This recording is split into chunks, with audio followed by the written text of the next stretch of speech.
La situation sécuritaire à l'est de la République démocratique du Congo et la démarche de l'ECC et Senko, que doit-on retenir?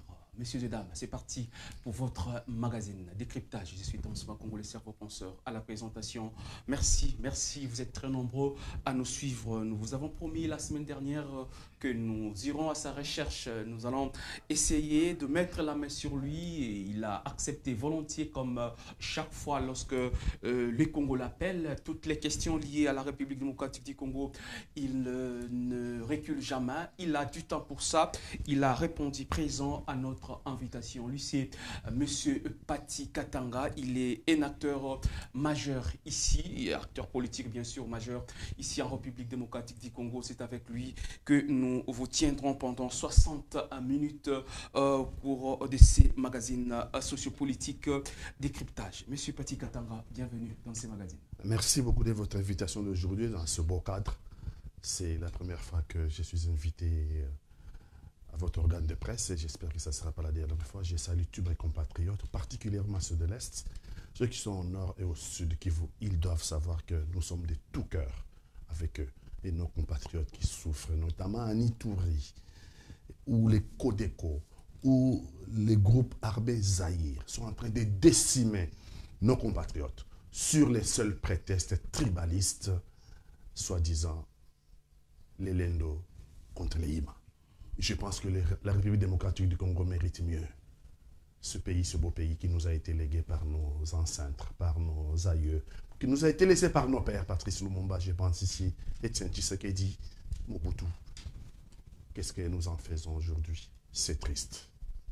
Alors, je voudrais, comme vous avez peint les décors, la RDC fait face à une guerre il y a des décennies, il y a plusieurs années déjà.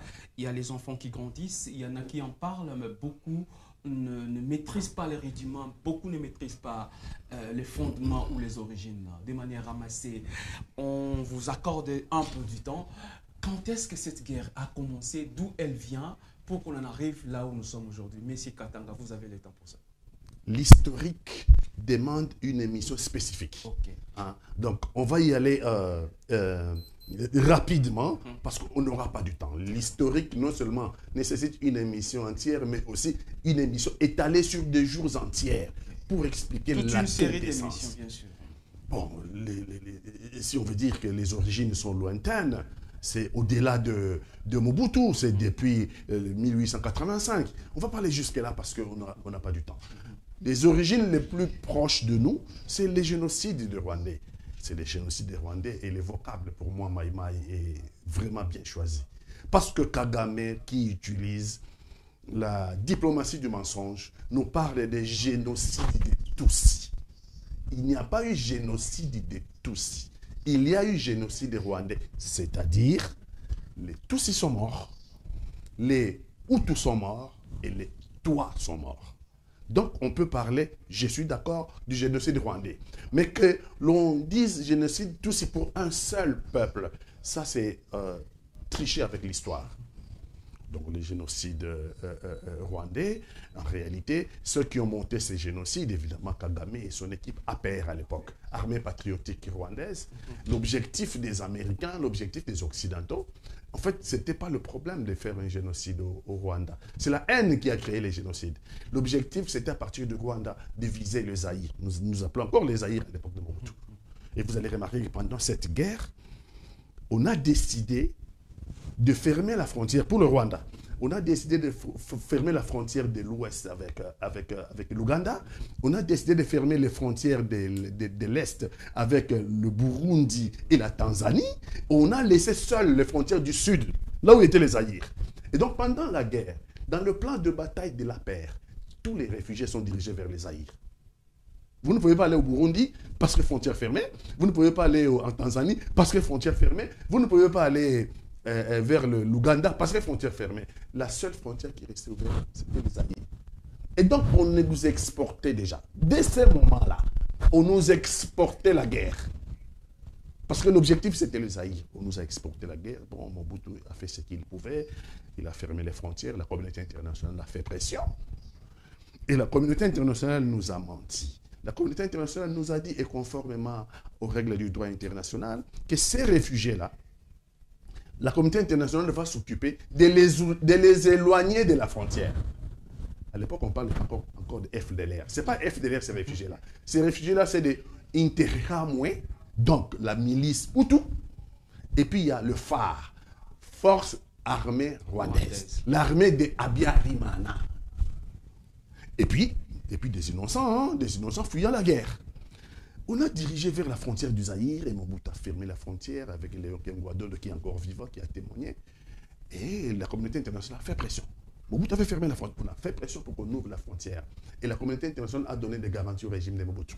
Vous ouvrez les frontières, nous allons éloigner les réfugiés de la frontière. Au moins de 300 km. C'est ça les règles, c'est ça la loi, le droit international. Deuxièmement, nous avons un plan de rapatriement. Ça veut dire, l'objectif, ce n'est pas qu'il reste au Zaïre. C'est une solution provisoire. Conformément toujours au droit international, nous, la communauté internationale, nous avons un plan de retour pour ces réfugiés. Voilà comment Mobutu va ouvrir et va déferler chez nous, au Zaïre de l'époque. On ne retrouvera plus Goma. On ne pouvait plus retrouver Goma. Goma qui, à l'époque, avait à peu près 800 000 à 1 million d'habitants. Goma s'est vu, du coup, passer de 1 million d'habitants à 3 millions d'habitants. Goma a accueilli 2 millions de réfugiés. Et le Sud qui vaut la même chose. Et le Sud qui vaut la même chose. Donc, le problème est venu chez nous et la communauté internationale n'a pas réglé le problème. N'a pas éloigné les réfugiés de la frontière et n'a pas non plus mis en place un plan de retrait. Eh bien, conséquence, ils ont exporté les problèmes chez nous. Ils ont commencé, pour ceux qui étaient venus, les phares, Forces armées rwandaises d'Habyarimana et les Interahamwe, ils ont commencé à se préparer pour aller faire la vengeance. Kagame, de son côté, a pris le pouvoir et ils ont commencé à poursuivre les réfugiés au-delà des frontières rwandaises. C'est comme ça qu'ils vont rentrer chez nous. C'est comme ça qu'on va attaquer les camps de Tingi-Tingi. C'est comme ça qu'on va les poursuivre même jusqu'à l'Équateur. Même jusqu'à Kinshasa. On en a poursuivi jusqu'à Kinshasa, jusqu'à Brazzaville. Et aussi, cherchant à sauver leur vie, ils ont évolué en mettant en place une formation militaire pour aller se venger. Et voilà comment l'engrenage va venir. Et le FDLR, c'est quoi? Le FDLR, c'est les enfants de ces gens-là. Okay.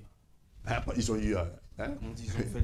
ils ont fait des enfants, les enfants qui étaient petits ont grandi, les vieux sont morts et tout ça. Il y en a qui Kagame a tué, il y en a qui sont morts des maladies, il y en a qui sont morts dans la forêt, faute d'avoir de nourriture et tout ça. Parce que Kagame les a poursuivis ici.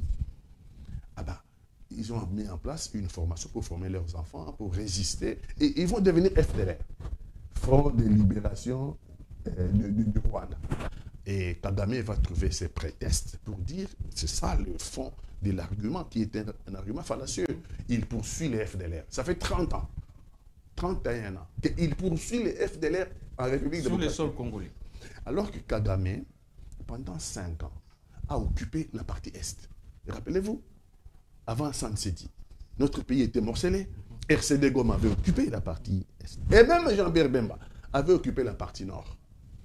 Et pendant 5 ans, ils ont été seuls, les Rwandais à l'Est. Ils n'ont pas terminé avec cette affaire des FDLR. Et on connaît le conflit qu'il y a eu entre Joseph Kabila et son président de l'Assemblée nationale de l'époque, c'est l'actuel président de l'Assemblée nationale, donc Vital Kamerhe, qui a quitté les... parce que, à l'époque déjà, le président Kabila avait signé un accord avec le Rwanda pour qu'il y ait opération conjointe entre l'armée rwandaise et l'armée congolaise dans le but de traquer les FDLR. Ces opérations-là, il y en a eu à deux reprises. Les FDLR ne sont pas toujours finis. Kagame, les FDLR ne sont pas finis. Et aujourd'hui, c'est toujours sous les prétextes des FDLR qu'on continue à poursuivre et à tuer nos compatriotes. Et la communauté internationale ne prend pas ses responsabilités. Pourquoi? Parce que c'est la communauté internationale est derrière. On veut à tout prix mettre la main sur nos richesses, nos minéraux critiques. Parce que les minéraux critiques, il faut en dire un mot. Je vais prendre seulement un exemple, un seul. En 2035, les Congolais ne lisent pas, ils sont trop fanatiques. Les Congolais ont préféré l'imbécilisation collective. C'est pour ça que nous payons aujourd'hui le prix de notre propre turpitude. En 2035, il n'y aura plus de véhicules à moteur thermique. C'est quoi un véhicule à moteur thermique? C'est le véhicule de moteur à essence. En 2035, il n'y en a plus. On n'a pas plus. Raison, hein? Changement climatique.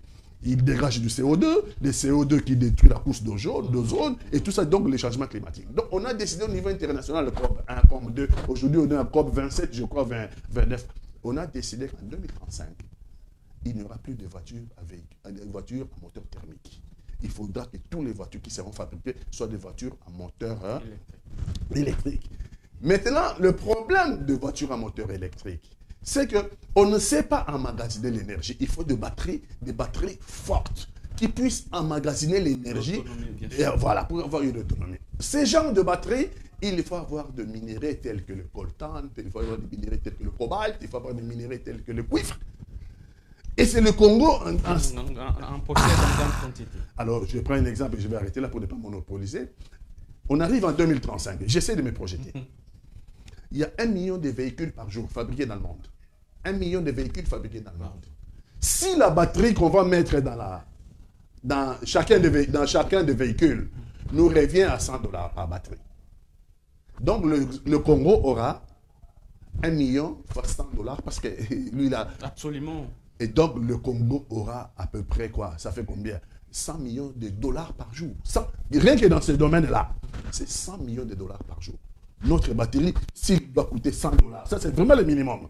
Donc, si on fabrique 1 million de véhicules par jour, c'est un véhicule de voiture fois 100, donc 100 millions que le Congo va emmagasiner. Rien que dans ce domaine-là. Par jour, j'ai dit. Alors, calculé par mois, calculé par année. Et donc, les gens ont vu que le Congo a des minéraux stratégiques qui va non seulement sauver le monde, mais aussi qui va trouver des solutions aux problèmes du changement climatique. Voilà la guerre qu'on nous fait, c'est une guerre économique. Mais quand il y a des Congolais qui occupent leur village, il faut les décimer. Il faut les décimer pour avoir possession de ces terres. Une fois qu'on a la possession de ces terres-là, ben les Congo, c'est terminé. On va diviser le pays. Les États-Unis, vous avez vu Biden venir ici. Hein? Tout ça, c'est lié. Hein? En Angola, oui. OK. Parce qu'il faut créer un corridor pour évacuer les minéraux congolais. Pourtant, ils pouvaient venir au Congo, carrément parler avec les Congolais. Messieurs et dames, vous nous suivez.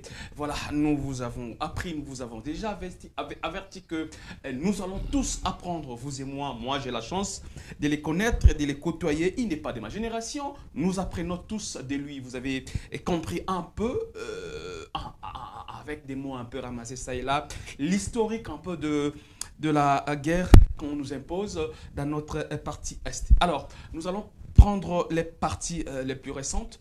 Kabila est venu, Mouzé est venu avec son fidèle, et puis il s'est passé ce qui s'est passé, il est parti, peu à son âme, et puis son fils, Kabila, fils Joseph, est venu aux affaires, lui aussi a fait ce qu'il a fait, et puis il a défaire les M23 à un moment. Kabila est parti, et après, le président Tshisekedi est venu aujourd'hui. Après, les M23 ont surgi. Aujourd'hui, notre pays est en sang. Notre pays est en train de... Nos compatriotes sont en train de passer des moments les plus difficiles de leur existence. Pour les uns, on parle des accords. Pour les autres, on dit il y a les gens qui alimenteraient cette guerre. Monsieur Pati Katanga, votre point de vue? Avec ou sans accord, on connaîtrait la même chose. Donc, ne nous perdons pas dans les accords. Même si on n'avait pas les accords. Avant, on n'avait pas les accords. Il faut se dire que le parcours de Kagame, le parcours de Kagame a fait éliminer de présidents des républiques. Kagame a fait éliminer le président Habyarimana, président rwandais. Dans son avion, il y avait le président Cyprien Taryamira du Burundi. Dans cet avion-là, que Kagame a pulvérisé. Il y avait deux présidents dedans. Le président du Burundi et le président du Rwanda, Habyarimana, qui revenaient d'Arusha. Kagame a éliminé le président Mobutu. Ça en fait 3. Kagame a éliminé le président Laurent Désiré Kabila. Ça fait 4. Kagame a chassé du pouvoir Joseph Kabila. Aujourd'hui, ça fait 5. Aujourd'hui, Kagame cherche à chasser du pouvoir Félix Antoine Tshisekedi. 6. En combien? En 31 ans. Les génocides rwandais, c'est en 1994. En 31 ans, 2 présidents, Burundi, Rwanda, éliminés. Le président Mobutu capote.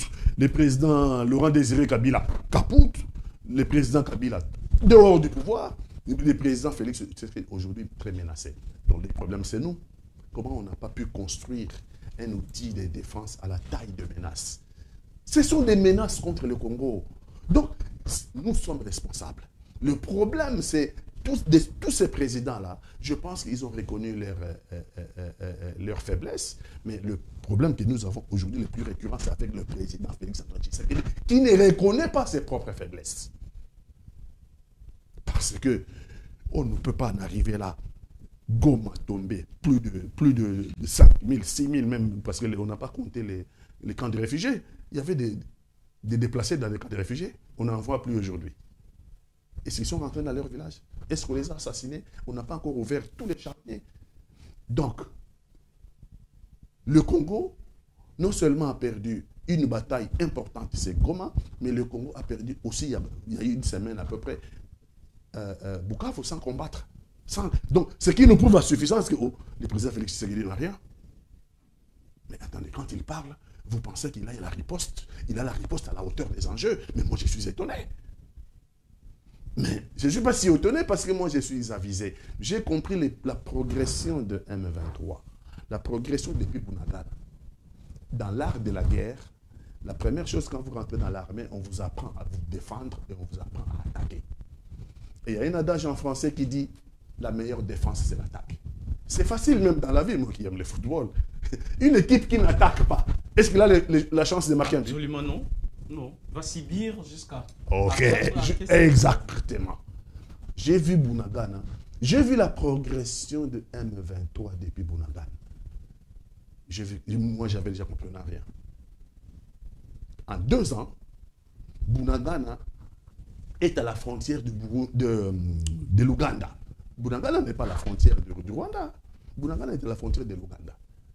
Et donc, pour nous, nous avons manqué de stratégie. Ça veut dire que l'Ouganda était dans cette guerre-là. Parce que l'Ouganda, c'est à sa frontière.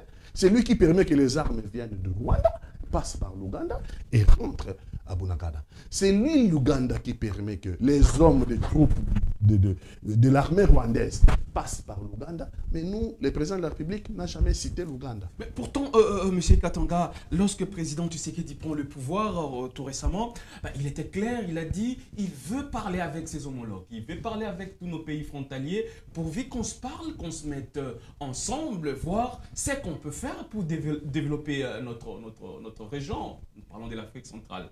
Mais en même temps, c'est son disant homologue, les poignards au dos lorsque vous parlez de ce que vous dites là, parce que d'aucuns l'ignorent.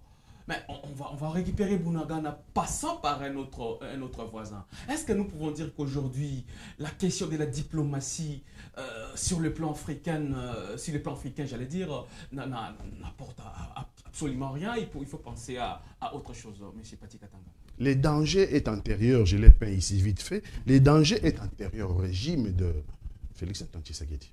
Mais ce qui m'étonne, il me donne l'impression d'être arrivé au pouvoir sans avoir disséqué ces dangers-là, sans avoir compris ces dangers-là. Ça me laisse pantois. Quand il arrive au pouvoir, les dangers, je vous dis, c'était les présidents qui sont morts. Et lui, quand il arrive au pouvoir, il y a déjà cette historique-là. Une superstructure comme la RDC, doit se gouverner avec une stratégie, avec une tactique, avec une diplomatie. Vous pouvez faire la diplomatie, mais vous vous préparez, non? Il est interdit d'être naïf au sommet de l'État. J'ai comme l'impression, je ne dis pas qu'il est naïf, mais j'ai comme l'impression que notre naïveté, nous en payons les prix aujourd'hui. Nous sommes restés de Bunagana, ils ont marché de Bunagana jusqu'à Goma. Et nous avons établi la doctrine de retrait stratégique. Vous avez entendu à chaque fois que l'armée communiquait, nous sommes en repli stratégique. Ouais. À l'époque, j'ai dit, faites très attention. Des replis stratégiques en repli stratégique, vous allez vous perdre, non seulement perdre le terrain, mais des replis stratégiques là-bas, c'est les lacs qui veulent les lacs Tanganyika. L'autre est en train d'attaquer, non? Comme il y a les lacs derrière, qu'est-ce qui va se passer? Vous allez vous retrouver dans le lac. Nous y sommes aujourd'hui dans les lacs. Nous y sommes aujourd'hui. Alors, les pays est agressé comme il est agressé. Certains d'une fils. Nous parlons de pères églises de la RDC. Nous parlons de l'église catholique. Les évêques, via la SENCO et les CC, ont entrepris une série de consultations. Selon Monseigneur Scholl, et lorsqu'il prenait parole, il a dit, selon la dernière adresse du chef de l'État, les aurait permis d'avoir cette initiative. Même si on dit que ce n'est pas le chef de l'État qui les a envoyés. Il a dit, ils vont commencer par voir les chefs de l'État. Ils ont vu les chefs de l'État. Ils ont vu certains acteurs de l'opposition. Nous parlons de Fayoulou, nous parlons d'autres mouvements. Et puis tout récemment, ils étaient chez Katumbi. Alors nous allons repartir du côté de la Régie, là où se trouve Gédéon Kairos. Nous allons suivre ce qu'a été après la rencontre entre le père de l'église catholique et de l'église protestante. Ils se sont rencontrés avec le camp Katumbi. Qu'est-ce qu'ils se sont dit? On a un bref résumé de ce qu'ils se sont dit via les porte-paroles de M. Katumbi. Nous citons Olivier Kamitatou et Monseigneur Donatien Scholl qui ont dit quelque chose au sortir de ces assises. L'initiative des pères de l'Église et nous les encourageons à poursuivre leur consultation. Au moment où le sang des Congolais coule, nous condamnons fermement tous ceux qui s'opposent à cette initiative. Cette attitude, nous la jugeons profondément irresponsable. Chaque fois que l'appel à la paix, à l'unité, au vivre ensemble retentit, Moïse Katumbi a répondu présent. Et il le fera encore, sans faille. Ensemble pour la République prendra et assumera toutes ses responsabilités pour l'intérêt supérieur de la nation. À la suite de cette consultation, nous avons l'espoir d'une ère nouvelle pour la République démocratique du Congo. Comme nous l'avons fait avec les autres, nous sommes venus aujourd'hui rencontrer l'ensemble pour la République afin de leur expliquer la quintessence du projet conjoint SSC-SENCO, du pacte social en faveur de la paix et de bien vivre ensemble. C'était l'occasion pour nous de leur expliquer la méthodologie. C'était surtout l'occasion pour nous de les écouter, d'enregistrer leurs réactions par rapport aux propositions faites. Et ils nous ont effectivement écoutés. Ils ont promis de nous donner leur cahier de charges. Et à la fin de la tournée, nous aurons à faire la synthèse et la restitution vous sera rendue de l'une ou l'autre façon. Monsieur Pati Katanga, après le chef de l'État, Fayoulou, les Kananga, ils sont allés jusqu'à voir Kagame. Aujourd'hui, ou très récemment, c'était le tour de Katumbi. Peut-être demain, ça sera Kabila, qui sait. Comment jugez-vous et trouvez-vous la démarche de l'SSC-SENCO? C'est une initiative congolaise prise par l'Église catholique et l'Église protestante. Une initiative prise dans un moment de crise. C'est au moment où Goma est tombé, avec la catastrophe qu'il y a eu à Goma. Et voilà, l'Église catholique, l'Église protestante ont pris cette initiative. Ils sont allés voir le président de la République. Ils lui ont parlé de leur initiative et ils ont continué avec les consultations. Moi, l'initiative en elle-même ne me choque pas. Parce que il y a des constances en politique. Si vous êtes en position de force, vous pouvez dire je ne négocie pas. Vous êtes en position de force, non? Tout à fait. Vous pouvez dire je ne négocie pas, sauf à mes conditions. Si vous voulez parler avec moi, voilà mes conditions. Mais en diplomatie, si vous êtes en position de faiblesse, vous ne pouvez pas dire je ne négocie pas, ça n'a pas de sens. Ça ne vous Si profite pas. vous dites à celui qui est en train de vous frapper, vous n'allez pas négocier, lui il va continuer à vous frapper. En diplomatie, on n'a pas à dire quand on est en position de faiblesse que je ne négocie pas. Par contre, quand vous êtes en position de faiblesse, vous pouvez faire d'une pierre deux coups. Vous pouvez faire la sommation de vos faiblesses pour dire je dois combler mes faiblesses. Mais ce type-là, je dois les corriger.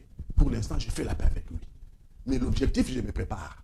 Je me prépare le moment venu à contre-attaquer. Vous allez négocier en position de faiblesse, vous allez peut-être être soumis à ces conditions, mais vous êtes en train de vous préparer. Vous êtes en train de vous préparer pour venir inverser les choses. Mais si vous dites, je suis là, moi, je ne négocie rien, mais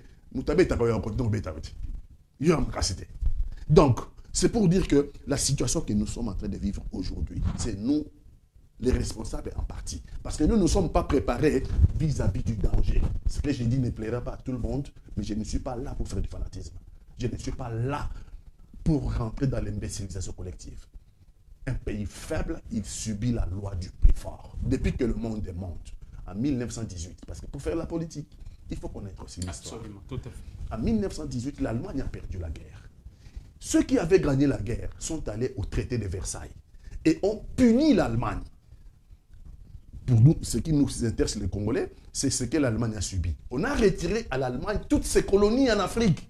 Les vainqueurs ont imposé à l'Allemagne le retrait de toutes les colonies allemandes en Afrique. Le Cameroun, c'était une colonie allemande. Rwanda, Burundi, colonie allemande. Tanzanie, colonie allemande. Les vainqueurs, l'Angleterre, la France, la Belgique et les États-Unis, ils se sont partagés les colonies. On a puni les vaincus, malheur aux vaincus. En 1945, la même chose. L'Allemagne perd de nouveau la guerre. Les vainqueurs s'assoient sur la table des vainqueurs, disent, bon, comme l'Allemagne a cherché la guerre, l'Allemagne a perdu la guerre, nous allons dépêcher l'Allemagne en quatre. L'Allemagne était dépêchée en quatre. Une zone française, une zone occupée par les Russes, une autre zone occupée par les Américains, une autre zone occupée par les Britanniques. Donc, malheur aux vainqueurs. Si vous êtes vaincu, vous subissez la loi du vainqueur. C'est pas expliqué, c'est tout à fait normal. Donc, aujourd'hui, nous sommes en position des vaincus. Mais pour nous, les Congolais, on n'a pas encore perdu la guerre. On peut se préparer pour inverser les choses. Mais dans la position où nous avons perdu deux batailles importantes. Nous avons perdu une bataille importante, c'est Goma. Une deuxième bataille importante, c'est Bukavu. Qu'est-ce que nous avons vu à Bukavu? On ne combat même pas. Un couteau chaud dans le beurre. Et les Rwandais sont passés comme un couteau chaud dans le beurre. On n'a même pas combattu. On attend quoi? Que l'on prenne qui s'en gagne demain? On attend quoi? Qu'on prenne Kalémié? Donc, si nous sommes forts, alors on continue la guerre. Nous sommes sûrs de gagner. Mais si nous avons des faiblesses, on peut prendre le temps de négocier et le temps de nous préparer pour inverser le paradigme. Donc l'initiative des prêtres, moi je n'ai rien contre. Ils sont en train de faire des consultations pour un pré-dialogue si les parties prenantes veulent bien. Ils vont venir rendre leur rapport au président de la République. Si les parties prenantes sont d'accord, on va fixer les termes de référence et nous allons aller au dialogue. Mais ce n'est pas la solution à nos problèmes. La solution à nos problèmes est une solution militaire. Kagame ne comprend que les rapports de force. Mais pour l'instant, en termes de rapports de force, nous accusons une faiblesse. Aux yeux de tout le monde, nous accusons les Congolais d'une faiblesse. Mais les faiblesses sont surmontables. On peut surmonter ces faiblesses-là si nous sommes conscients, si nous prenons conscience des enjeux, si nous prenons conscience que notre pays est en train de se perdre. On peut inverser les choses, on négocie, on fait la paix, mais nous nous préparons pour nous venger, parce que je pense qu'un pays comme le Rwanda, s'il n'y a pas de soutien international, il ne peut pas faire face au Congo. Mais pour l'instant, il a ce soutien-là. Les pays condamnent, nous condamnons le Rwanda, personne ne prend des sanctions. Ça nous montre déjà que personne n'est avec nous. Ils sont tous. Donc il faut y aller mollo. L'initiative des prêtres et de la CENCO et de la DCC, ou bien l'initiative des autres. Si pour l'instant, ça peut nous amener à la paix pour que nos compatriotes ne meurent pas, pour que les Congolais ne meurent pas, parce que nous accusons de faiblesses graves. On peut profiter de cela, ce dialogue-là, pour installer la paix, mais ça sera une paix précaire, je dis bien, ça ne sera qu'une paix précaire. Pendant ce temps, on se prépare. Pendant ce temps, on se prépare pour laver l'affront. Il n'y a que comme ça qu'on peut opérer. Alors, dans ces dires, le président Tshisekedi n'est pas prêt à négocier avec ses ennemis. Je comprends, lorsque vous parlez de notre vulnérabilité, je pense qu'elle est dite du fait Et par les passés, nous avons eu des opérations comme brassage, mixage, ce qui a infiltré notre armée. Et ce qui fait à ce que chaque fois que nous avons des stratégies, à 5h, à 5h01, l'ennemi est en possession de tout ce que nous préparons, en dehors, en dépit, allais-je dire, de nos voyants FARDC et aujourd'hui rejoint par les Wazalendo. Lorsque le président Tshisekedi n'est pas prêt à négocier ou à se mettre à côté de ses ennemis pour un quelconque dialogue, n'est-il pas un moyen d'essayer aussi de recevoir ses compères congolais, je suis en train de dire, les autres, même si on ne se met pas d'accord, parce que ça se discute dans le commun mortel, la foule n'a pas d'état d'âme. Les uns disent que bon, on est contre ces dialogues, pourquoi les évêques sont allés voir Kagame, pourquoi ils sont allés voir Nanga et autres, pourtant ce sont eux qui sont en train d'enrayer notre partie Est. Mais j'ai dit ici les faiblesses. Quand vous êtes trop faible, mais vous subissez la loi du vainqueur. Si on dit on ne veut rien, c'est aussi une attitude. Hein? Je ne suis pas d'accord. La guerre continue, mais tout ça, tout ça, on parle de quoi là? Il ne veut pas le président Tshisekedi, mais il nous propose quoi? La dernière proposition, c'était la riposte rigoureuse. Et il était. Ils sont rentrés dans Bukavu comme un couteau chaud dans un beurre, ça coupe. On va laisser nos compatriotes mourir. Alors, il y a un moyen au Bundate. Le président, c'est vrai, il y a un problème d'infiltration, hein, comme vous dites. Il a trouvé une armée, mais lui-même déclare ceci. C'est pour ça que j'ai dit que nous sommes responsables de nos propres turpitudes. Lui-même déclare en 2019, au mois de janvier. Il déclare qu'il a trouvé une armée structurée et une armée organisée. Il y a les images. C'est lui qui parle. L'avantage du président Tshisekedi, c'est qu'il dit des choses. Et ces choses-là, aujourd'hui, nous sommes à l'ère de l'Internet. Les images restent. Je viens de dire ici, la dernière menace, c'est la riposte est rigoureuse et ils ont yaté. La moindre escarmouche, ils ont yaté. Kagame Rokota Zamba, Kosakananga Fachi Béton, Mokengeli Aba Congolais, et l'autre. On va continuer à croire. Même nous les Congolais, nous allons continuer à croire à des slogans. Alors que les Congolais, nos compatriotes sont en train d'être massacrés. On va croire à des slogans pour un individu. Il dit des choses qui ne se réalisent pas. Il dit des choses qui ne se... Non, il n'est pas à la hauteur des enjeux, le président Tshisekedi. Il n'est pas à la hauteur des enjeux. Et si nous continuons comme ça, je crains qu'il y ait carnage. Je crains que tous les Congos soient embrasés. On doit revenir sur nos faiblesses et nous dire comment on peut se réorganiser. Ce n'est pas impossible. Comment on peut se réorganiser? Bon, à l'intérieur, qu'est-ce qu'il faut? Nous devons nous mettre d'accord. Mais on se met d'accord sur des valeurs. On ne se met pas d'accord Kabound en prison. On ne se met pas d'accord Moukébaye en prison. On ne se met pas d'accord Katumbi en exil, Kabila en exil. On ne se met pas d'accord mon ami Mike Moukébaye, Kabound et mon petit frère qui connaît. Ça, c'est ceux qui sont connus. Mais ceux qu'on a arrêtés, tout simplement parce qu'ils avaient les t-shirts de Katumbi pendant l'élection, on ne les connaît pas. Ceux qu'on a tués, parce que tout simplement, ils avaient les t-shirts de Martin Fayoulou pendant. Ça, on ne le connaît pas. On ne peut pas continuer comme ça. Mettons-nous d'accord sur les valeurs. Sur les valeurs de la gouvernance, la bonne gouvernance. Notre pays ne peut pas être un pays. Vous avez vu, c'est les Suisses qui l'ont sorti. La délégation à Davos, une délégation de 6 personnes, a dépensé 440 000 francs suisses. C'est à peu près 500 000 $. Et c'est acceptable ça, pour un pays en guerre. Ah, pour un pays en guerre.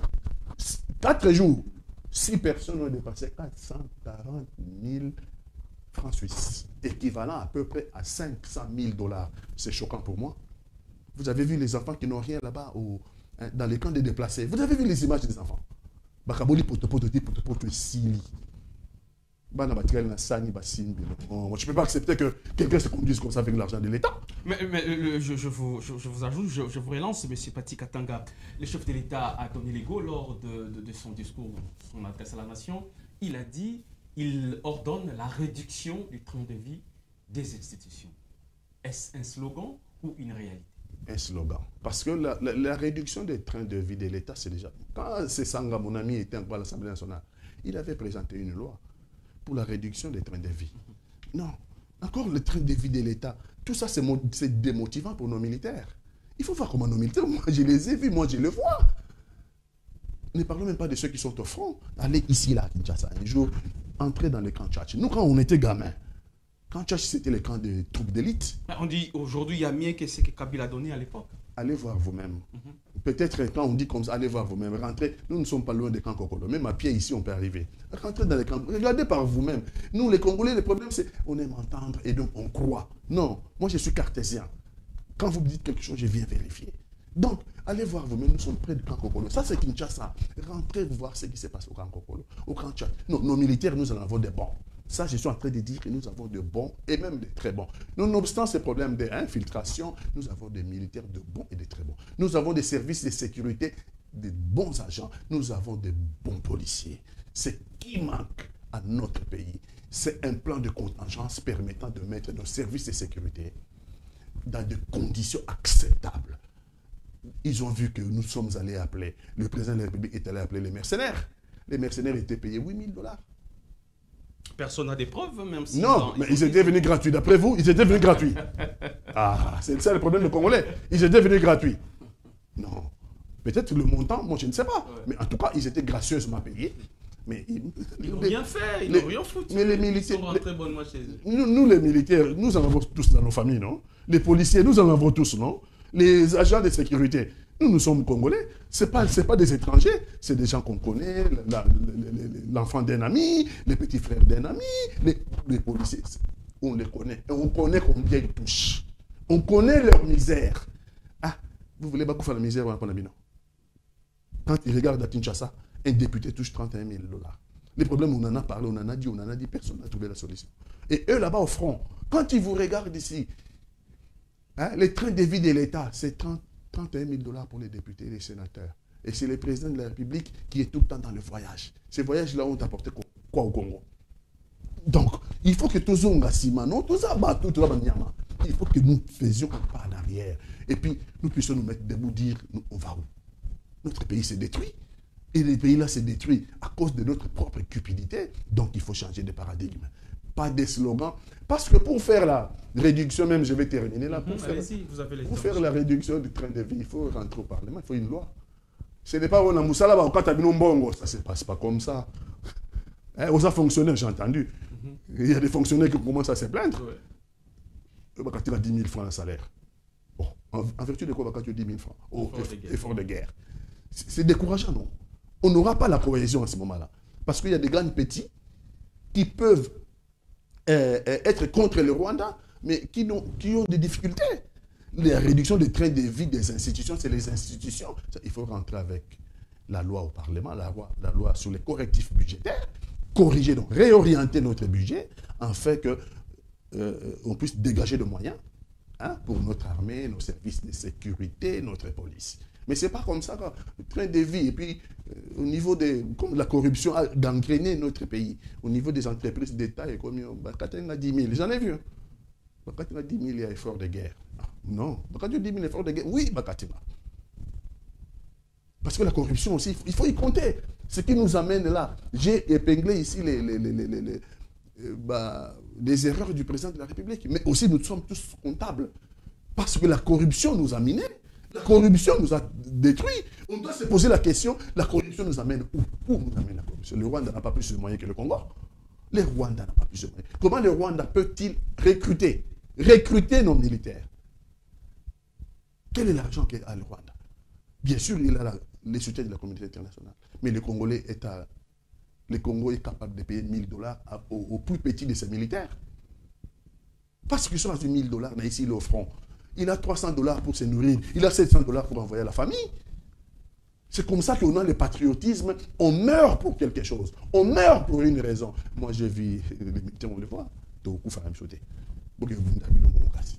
Voilà, partout où vous nous suivez, nous continuons ces magazines décryptage avec M. Pati Katanga, un acteur politique congolais. Je pense que vous êtes en train de noter des histoires comme moi et il est en train d'expliquer ce qui se passe par rapport à l'état actuel de la sécurité à l'est de la République démocratique du Congo, les enjeux et de l'heure. Nous sommes en train de continuer avec lui. Alors, M. Pati Katanga, vous et moi avions suivi lors des dernières assises des Munich. Le chef de l'État y a pris parole parce qu'il y était. Il indexe pour la énième fois à son prédécesseur. Je vous prie avec celles qui nous regardent du côté de la régie. Nous allons repartir là où se trouve Gédéon Kairos. Qu'est-ce que le chef de l'État dit concernant Joseph Kabila? Et puis, quand Kabila n'est pas resté muet, son attaché de presse, si vous voulez, sa porte-parole, je ne sais pas moi comment l'appeler, Madame Barbara Ndimbi, est revenue pour répondre au chef de l'État. Si nous parlons un même langage. Monsieur Kairos, c'est parti. Je n'ai absolument pas l'impression que l'opposition qui a pris les armes, qui a fomenté avec le Rwanda ce coup contre la République est dans son bon droit. D'ailleurs, la preuve, c'est que les vrais commanditaires se cachent. Et le vrai commanditaire de cette opposition, c'est mon prédécesseur, c'est Joseph Kabila. Mais il ne l'avoue pas, il n'assume pas ses actions. Voilà. Et l'unique bataille que le peuple congolais attend aujourd'hui du président Félix Tshisekedi contre son prédécesseur est celle d'être meilleur président que lui dans le respect de l'homme, par exemple, dans l'amélioration de conditions sociales et économiques, enfin, principalement dans la stabilisation effective et définitive de la situation sécuritaire. C'est sur ce terrain que le peuple pourra évaluer le niveau non seulement de ses compétences, mais aussi de son sérieux en tant que garant de la nation, et non en jouant à l'autruche face à ses responsabilités. Le déni profond dans lequel est plongé le président Tshisekedi aujourd'hui est un gaspilleur des temps, d'énergie pour lui, pour son gouvernement, pour nos vaillants FARDC qui se battent au prix de leur vie. Et ce déni qui a malheureusement pour première victime le peuple congolais. Le peuple est victime du déni permanent de celui qui est censé être garant de la nation, celui qui est censé garantir sa sécurité, et autres qui malheureusement a une vision personnelle déphasée complètement à la réalité, incapable d'apporter du concret à son peuple, passant malheureusement tout son mandat à chercher des boucs émissaires que d'apporter la solution aux multiples défis qui plongent le pays aujourd'hui dans ce chaos sans précédent.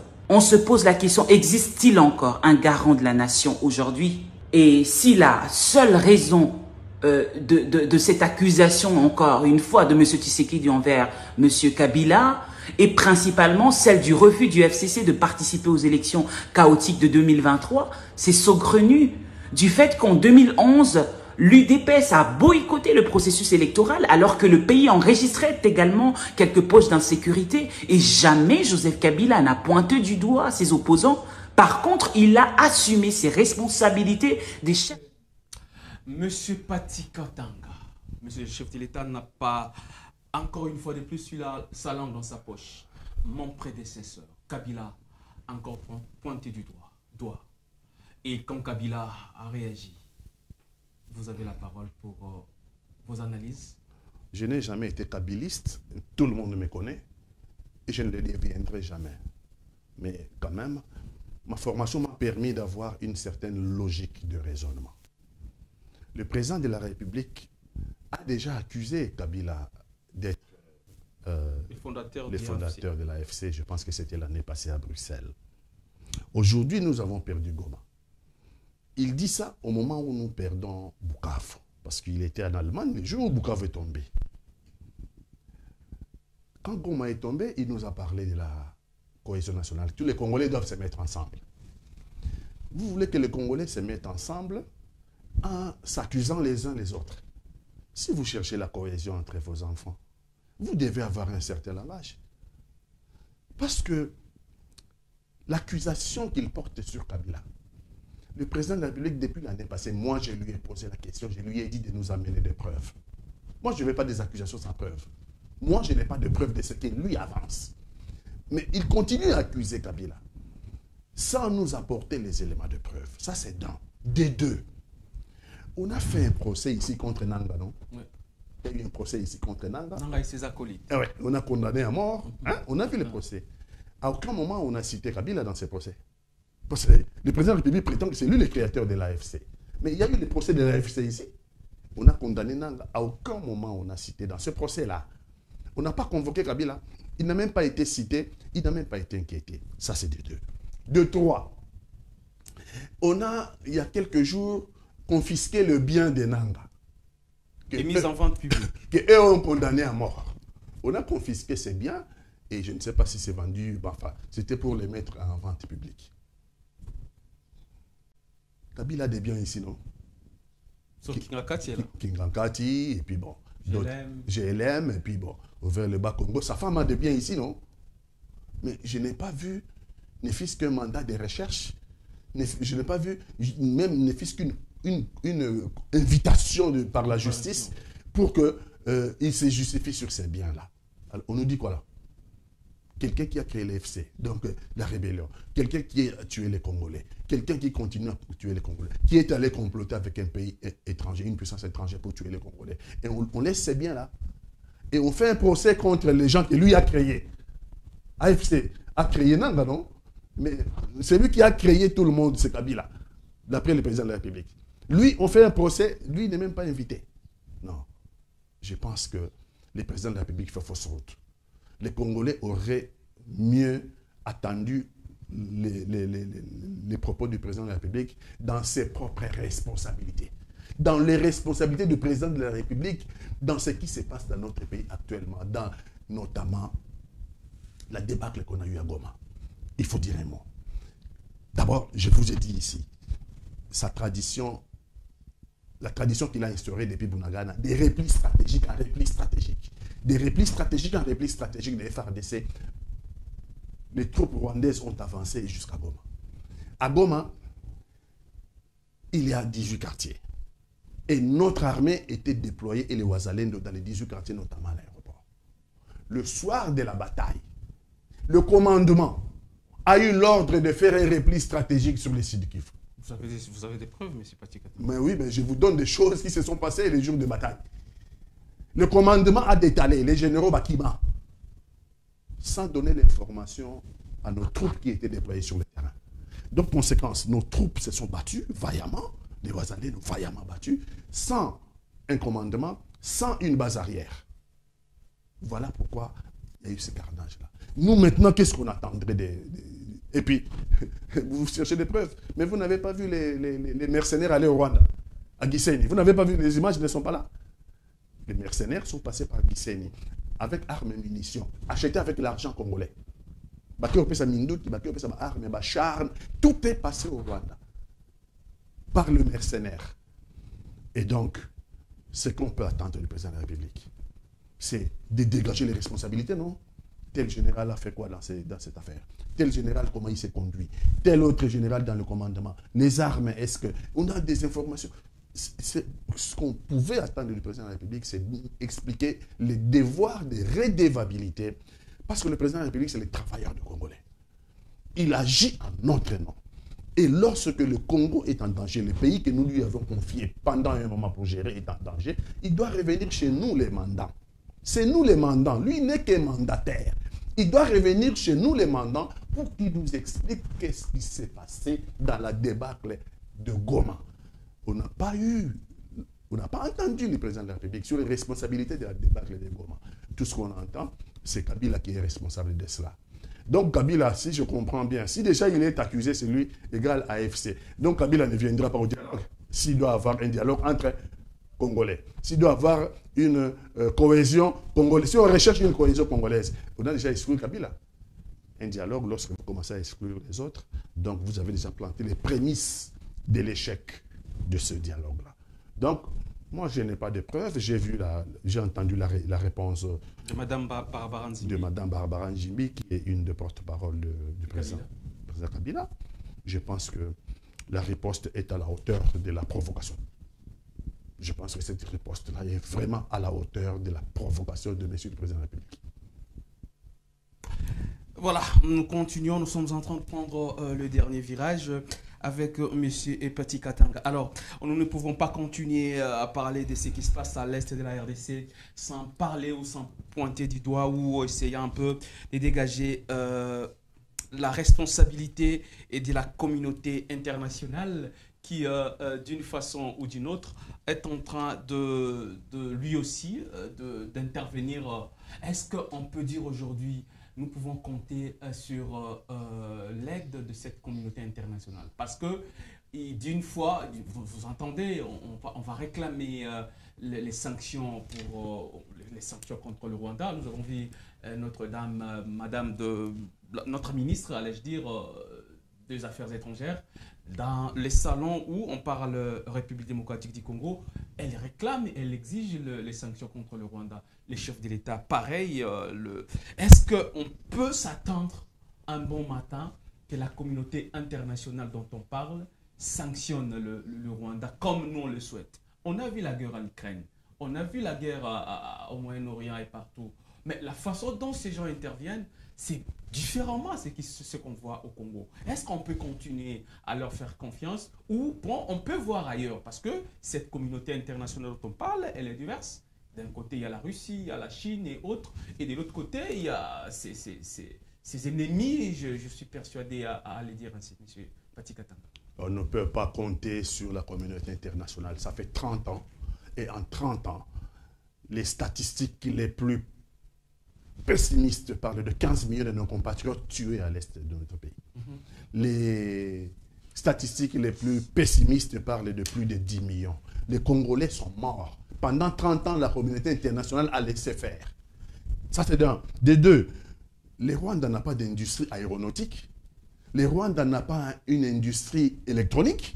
Les Rwandais n'ont pas une industrie automobile. Les Rwandais n'ont pas... On peut compter comme ça, les Rwandais n'ont rien. Donc, l'exploitation qui est faite chez nous par le Rwanda, le comportement du Rwanda dans notre pays, c'est un enfant de course. C'est la communauté internationale. On n'a pas besoin de sortir de Sorbonne ou de Saint-Cyr pour comprendre cela. En regardant seulement le comportement de la communauté internationale, on sait qu'ils sont contre nous, mais dans leur intérêt. Kagame, c'est celui, l'enfant de course, qui vient faire les courses au Congo pour prendre les minéraux stratégiques et leur donner. Et c'est pour ça qu'ils n'arrivent pas à agir, parce que c'est des receleurs, non? Donc on ne peut pas compter avec la communauté internationale. Ça fait 30 ans. Il faut qu'on arrête de pleurnicher. Nous avons déjà dit et nous sommes fatigués de cette histoire de pleurer. Communauté internationale. Ni changer d'alliance, ça n'a pas de sens. On ne va pas quitter. On ne va pas quitter un maître pour un autre maître. Aucun pays n'a développé un autre pays dans le monde. Aucun pays ne peut assurer notre sécurité. Le Congo doit bâtir un outil de défense à la taille de menace. Nous sommes un pays menacé. Nous avons plus de 100 millions d'habitants. Nous avons le moyen qu'il faut. Il manque la volonté politique. Il manque la volonté politique pour mettre en place une armée à la taille de menace. On ne menace pas l'Angola. On ne menace pas le Nigeria. On ne menace pas l'Afrique du Sud. Pour décider que les pays africains, ils ont bâti un outil de défense à la taille de menace. Si vous venez piétiner l'Angola, soyez-en sûrs, la riposte, elle sera rigoureuse. Le Nigeria, la même chose. L'Afrique du Sud. C'est à nous de bâtir un outil de défense à la taille des menaces. Quand votre voisin vous menace tout le temps, vous sortez, vous rentrez, il vous montre un couteau. Vous sortez, vous rentrez, il vous montre une machette. Vous sortez, vous rentrez, il vous montre une pierre. Vous prenez ces menaces-là à la légère. Ah non, pas moi. Ah non, moi, j'ai vu le couteau, j'ai vu la pierre, j'ai vu la machette. Mais moi, je vais prendre ce qui est au-dessus de ce qu'il a. Je vais prendre au-dessus de ce qu'il a. Je vais chercher une arme. Moi, je vais chercher une arme. Parce que le jour qu'il viendra avec sa machette, mais je vais réagir, non? À tort, c'est lui qui a commencé. À tort, c'est comme ça que Jésus-Christ dit, mon peuple périt par manque de connaissance. Il rajoute, Jésus-Christ, que lorsque vous saurez la vérité vous affranchira. La sécurité du Congo doit être assurée par les Congolais, pas par un autre peuple. Si nous sommes incapables d'assurer notre propre sécurité, nous sommes bons pour la poubelle.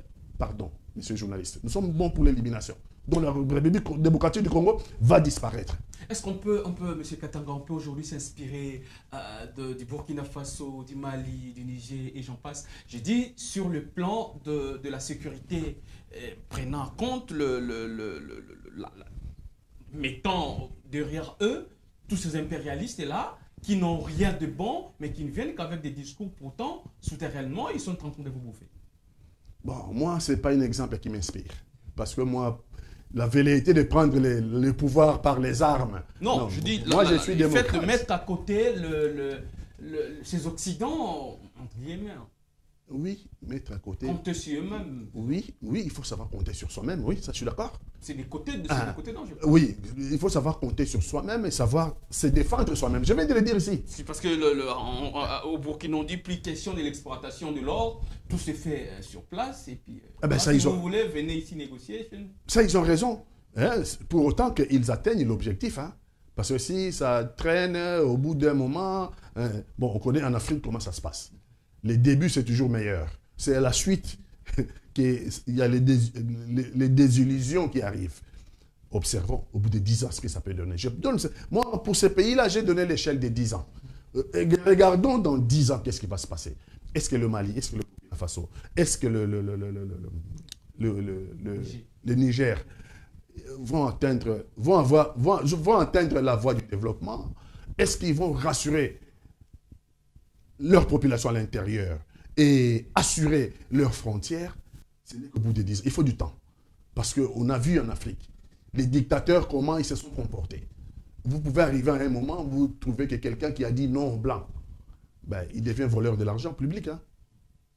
Ils les connaissent bien au Sénégal. Il y avait eu quelqu'un qui avait dit non à De Gaulle. Hein. C'était le président du Guinée. Son nom m'échappe, hein, mais à la suite de ce président-là, en 1958, il a dit non à De Gaulle. Et il a été applaudi dans le monde entier. Mais si vous regardez son cheminement pendant le pouvoir, il y a beaucoup de choses à lui reprocher. Voyons voir dans les 10 ans pour ces pays-là. Observons d'abord, pas trop, ne pas aller trop vite en besogne. Observons pendant 10 ans. S'ils atteignent l'objectif, ça serait à ce moment-là un exemple. Mais pour le Congo, nous n'avons pas à attendre l'exemple de quelqu'un. Le Congo, nous avons les moyens qu'il faut. Nous avons la population, nous avons l'eau, nous avons les minéraux, nous avons les terres arables. 120 millions d'hectares de terres arables, plus que la Chine. Donc nous pouvons nourrir, non seulement atteindre l'autosuffisance pour le Congo, mais aussi devenir un pays puissant sur le plan d'exportation des produits agricoles. Donc nous avons tous les atouts qu'il faut. Le problème du Congo, c'est sa classe politique. C'est sa classe politique, le problème du Congo. Et le deuxième problème du Congo, c'est sa population. Voilà, si vous voulez vous cramponner dans les fanatismes, si vous voulez rester dans l'imbécilisation collective, si vous avez détruit l'école, vous n'aurez pas de meilleurs policiers, vous n'aurez pas de meilleurs militaires, vous n'aurez pas de meilleurs agents de sécurité, agents de renseignement. Donc nous devons rétablir l'école dans ses fondamentaux, avec les valeurs africaines et notamment les valeurs congolaises. Ça sera la dernière question avant de vous laisser vous exprimer devant le peuple congolais dans son ensemble et qui vous suit. Vous êtes acteur politique. C'est comme vous êtes dans une maison, il y a un ennemi qui entre. Les rudiments ou les bons sens fait que vous protégez d'abord la maison, l'ennemi partant, et vous pouvez revenir dans vos petites querelles intestines après. À l'heure actuelle, M. Petit Katanga, quelle doit être l'attitude des acteurs politiques congolais, toutes tendances confondues, que vous soyez de l'opposition, que vous soyez de la société civile ou du pouvoir, quelle doit être l'attitude de vous, acteurs politiques, face à cette situation sécuritaire qui prévaut à l'est de notre cher et beau pays? C'est l'unique que nous avons. Le pays est en danger. Oui. Donc il faut que nous nous mettions ensemble dans un patriotisme aigu pour défendre le bien qui est le nôtre, la République démocratique du Congo. Mais ce n'est pas à confondre.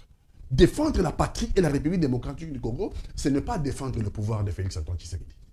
C'est deux choses différentes. Parce que les Congolais sont dans une confusion totale. Donc, pour eux, si on n'est pas d'accord avec le président Félix-Antoine Tshisekedi dans sa gestion du pays, donc on n'est pas patriote, non.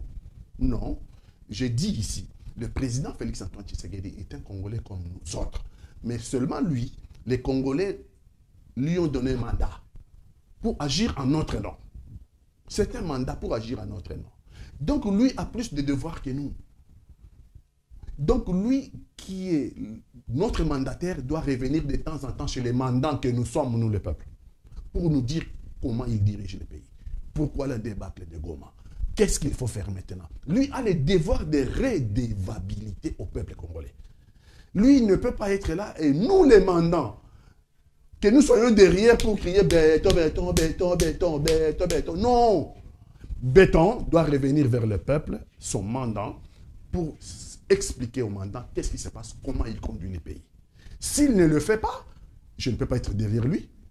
Il ne rend pas compte au pays. Il n'a pas le devoir de redevabilité. Et surtout, je constate que dans sa gestion du pays, ça amène le pays vers les dangers. Moi, je ne peux pas être derrière lui. Si je ne suis pas derrière lui, ça ne veut pas dire que je suis contre la République démocratique du Congo. La République démocratique, moi, je porte les stigmates. Si je me déshabille, les Rwandais, à 2 reprises, ils m'ont amené dans les champs de tir. 2 reprises arrêté, à 2 reprises amené dans les champs de tir. À 2 reprises, je me suis enfui. Personne ne peut m'expliquer le patriotisme. Les jouisseurs là qu'il a appelés là, les jouisseurs qu'il a appelés là. Quand ça va barder, ils vont prendre la poutre d'escampette. Nous, nous sommes ici, on nous regarde là-bas. Ils sont en train de nous regarder. Donc, être patriote, c'est être derrière la patrie. C'est être derrière la patrie. C'est soutenir la République démocratique du Congo et son armée. J'ai dit ici, il faut mettre tous les moyens au service de notre armée, de notre police et de notre service de renseignement pour pouvoir surmonter les difficultés que nous avons, notamment dans la guerre qui nous est imposée par les Rwandais. Mais je ne suis pas là pour applaudir celui qui commet des erreurs ou alors celui qui ne veut pas rendre compte aux Congolais, dont le président de la République. Non, je ne suis pas derrière lui. Je suis derrière la patrie. Voilà, il est derrière la patrie. Ça sera, vous regardez la caméra qui est devant vous, là où se trouve Némi. Ça sera un bref résumé à votre message à tous ceux et celles qui nous ont suivis. S'il y a quelque chose dont on aurait bien voulu vous demander, mais ce n'est pas venu et que vous avez en tête, ou un message fort au peuple congolais pendant ces temps, vous allez regarder cette caméra et vous allez vous adresser au peuple congolais. Et ça sera à la fin. Qu'est-ce que je veux dire? Le peuple congolais doit savoir que nous ne sommes pas le premier peuple du monde à connaître les débâcles que nous connaissons. Il y a d'autres pays dans l'histoire, parce que je reviens souvent. Lorsqu'on veut faire la politique, il faut connaître l'histoire. Il y a d'autres pays qui ont connu pire que nous et qui ont remonté la pente. Je vais citer ici la Chine qui a été occupée par le Japon dans les années 30. Je vais citer ici Israël qui a connu les génocides. On a décimé pendant la Seconde Guerre mondiale 6 millions de Juifs en Europe. Je vais citer ici la France qui a été occupée par l'Allemagne pendant la Seconde Guerre mondiale. Tous ces pays que je cite sont devenus de puissance aujourd'hui. Ils ont remonté la pente. Ils ont fait la sommation de leurs erreurs et ils ont pris un chemin qui les a amenés aujourd'hui à la puissance. Personne ne pourra réfléchir aujourd'hui à aller attaquer la France parce que la France est détenteur de l'arme atomique. Si vous attaquez la France, vous prenez trop de risques. Personne aujourd'hui ne peut aller attaquer Israël parce qu'Israël aujourd'hui est devenu une force puissante au Moyen-Orient. Donc, personne ne peut attaquer la Chine aujourd'hui. C'est des pays, je crois que c'est 3 pays qui ont connu des difficultés comme nous. Donc, j'ai dit que nos difficultés sont surmontables. Nos difficultés récurrentes sont surmontables. Mais pour surmonter ces difficultés, il faut d'abord la prise de conscience de ceux qui gèrent la cité, de la classe politique d'abord. Et puis la prise de conscience de notre peuple. Il faut arrêter le fanatisme, il faut arrêter l'imbécilisation collective. Parce que si nous perdons le pays, votre fanatisme, votre imbécilisation, vous chercherez là où aller l'exercer. Pour le Congo, la première priorité, il doit rétablir l'école. L'école fait défaut aujourd'hui. On a détruit notre école pour détruire notre société. Nous avons des atouts. Il ne faut pas se décourager. Nous avons des atouts. Il suffit seulement de prendre conscience. Nous sommes capables d'inverser les paradigmes. Et je suis sûr que nous allons l'inverser. Beaucoup de courage à mes compatriotes de l'Est. Je sais que vous vivez peut-être l'invivable. Mais sachez que la nation est avec vous. Sachez que la souffrance qui est la nôtre, peut-être que ça ne se voit pas. Peut-être que c'est plus que la souffrance physique que vous êtes en train de vivre. Mais je vous lance ici un mot d'espoir. La République démocratique du Congo, je pense, survivra à cette épreuve. Merci beaucoup, M. Patika Tanga, d'avoir accepté notre invitation.